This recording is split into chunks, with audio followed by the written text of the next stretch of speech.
Mga kabundok, andito na naman tayo sa ating bundok serye. Ayun, may bago tayong recruit. Oh, nagdidilig kami ngayon. Nagdidilig kami ng mga yan. Nalanta na naman yung mga kalabasa. Oh. Kalabasa. Yung papaya dito. Oh. Medyo okay na. Nabansot yung ibang papaya. Pero talagang pinunta ko dito kabundok. Pinunta namin dito yung bagong membro natin. Yan, oh. Taga dito yan. Anak ni Commander Lawin. Pamangkin ni Commander Aguila. Ang pinunta ko dito talaga dito yung ating mountain resort. Okay, pupuntahan tayo mountain resort dito eh. Hi te. Pupunta namin yung mountain resort eh. So bago tayo pumunta mountain resort, ganto kasukal yung dadaanan natin oh. O Narbet, ito yung pupunta natin. Dito tayo mga 1 kilometrong ganto kasukal yan. Oh. Kita nyo, lalaki ng mahogany na yan oh. So makakarating tayo siguro doon mga 1 oras sa ganyang kasukal na lugar. Yan, mga mahogany oh. Pero masyadong malayo doon eh. Dito na lang tayo sa kabila, dumaan may shortcut.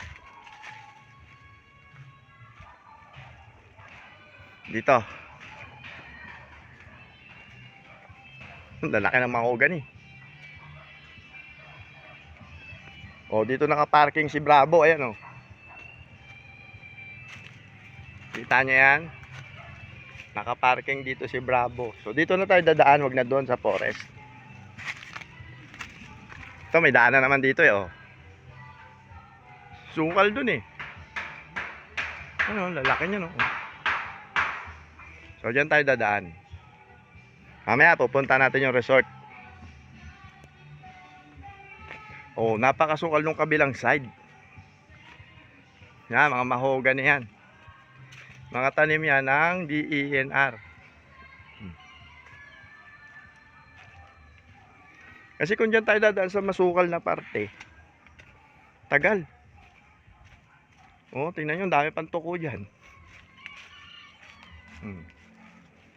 Oh, dito na muna tayo ulit mga kabundok sa kabilang side.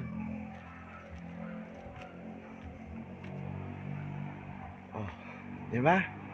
Mikot lang tayo.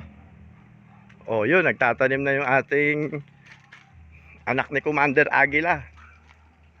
Apo ni Commander Lawin. Magdidilig tayo.